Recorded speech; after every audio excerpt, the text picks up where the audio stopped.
तेरे कदमों की आहट कहाँ मिलती है माँ, तेरे हाथों की नरमाहट कहाँ मिलती है माँ। अरे मैं कितने ही शाल दुशाले क्यों न ओढ़ूं, लेकिन तेरे गोद की गर्माहट कहाँ मिलती है माँ। यही मेरी माँ की विशेषता है। जोरदार तालियां माँ शारदा के चरणों के अंदर आप सबकी हमारी उपस्थिति को बयां करते हुए, हमारे आप सबकी और हमारी तरफ से उपस्थिति को आदरणीय लाला राम जी बेरवा द्वारा माँ शारदा के चरणों के अंदर माँ शारदा को पुष्पहार अर्पण की रस्म अदा की जा रही है। और साथियों, उम्र गुजार दी मैंने मैदान में, हौसला रखा था मैंने आसमान में, इरादे मेरे अटल थे तभी पहुंचा मैं इस मुकाम में। और ये बड़े लोग थे जो ये वही लोग बैठे हुए हैं हिंदुस्तान के अंदर रोशन करने का काम करते हैं। एक बार जोरदार तालियां समस्त शारीरिक शिक्षकों के लिए, जोरदार पूरे पंडाल में उपस्थिति। मैं ज्यादा समय के अंदर ले जाने की, क्योंकि हम हमारी माँ से ये प्रार्थना करते हैं कि जो भी काम हम करते हैं आपकी दुआ। कहते हैं कि तरक्कियों की दौड़ में उसी का दौर चल गया जो बना करके रास्ता भीड़ से निकल गया। और ऐसी शख्सियत के रूप में और सबसे प्रिय कर्मठ स्वभावी लोकप्रिय विधायक के रूप में आदरणीय लाला राम जी की उपस्थिति आज समस्त शाहपुरा जिले के शारीरिक शिक्षक बंधुओं के दिलों के अंदर प्रसन्नता का माहौल, हर्ष का माहौल पैदा कर रही है। एक बार आप सबकी जिंदगी में कभी खुशी और कभी गम होता है मेरे दोस्तों, लेकिन तालियां वो बजाते हैं जिनकी बाजुओं में दम होता है। जोरदार तालियां बजाकर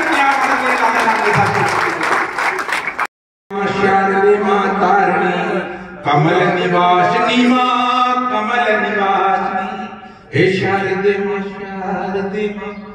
तालियां चलती रहनी चाहिए मां की उपस्थिति के अंदर।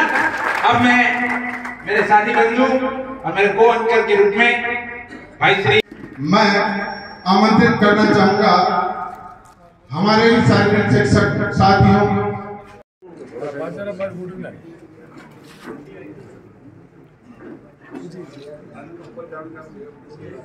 अतिथियों के सम्मान में ये चंद पंक्तियां। विरासत से तय नहीं होंगे सियासत के फैसले, तलवारें जहां सोती है बंद मयानों में, तलवारें जहां सोती है बंद मयानों में,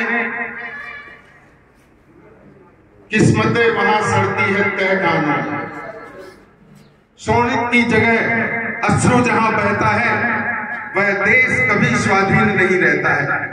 ये जो पीढ़ी, ये जो शारीरिक शिक्षक आपके सामने विराजमान है श्रीमान, ये हमारी राष्ट्र की उसी पीढ़ी को शारीरिक रूप से, मानसिक रूप से मजबूत बनाने में लगे हुए हैं और निश्चय ही राष्ट्र प्रेम की भावना से ओतप्रोत करने में लगे हैं।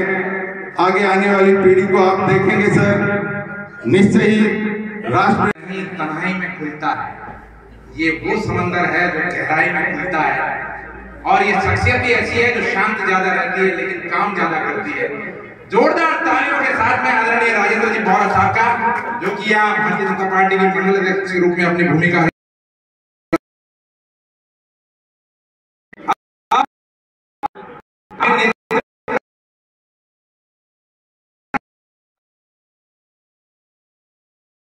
डॉक्टर केशव बलिराम, जिसने पूरे देश में एक अलग जगह बांधी है।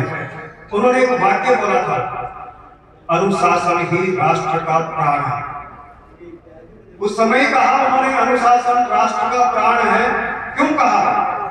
कि केवल 70,000 अंग्रेज 33 करोड़ लोगों को गुलाम बना देते हैं और 190 साल तक यहाँ राज करके चले जाते हैं। आखिर कौन सी ऐसी बात थी जिसके कारण से 70,000 अंग्रेज, जो 7 लाख से थोड़ी ज्यादा जनसंख्या हो सकती है उनकी, वो 190 साल राज करते हैं। उस व्यक्ति के मन में आया, आखिर ये हुआ क्यों? किस कारण से हुआ कि मुट्ठी भर लोग आते हैं और इतने बड़े देश में राज करके और इसका शोषण करके चले जाते हैं। उन्होंने वाक्य बोला, इस देश में कमी थी अनुशासन, और उन्होंने कहा अनुशासन ही राष्ट्र का प्राण है।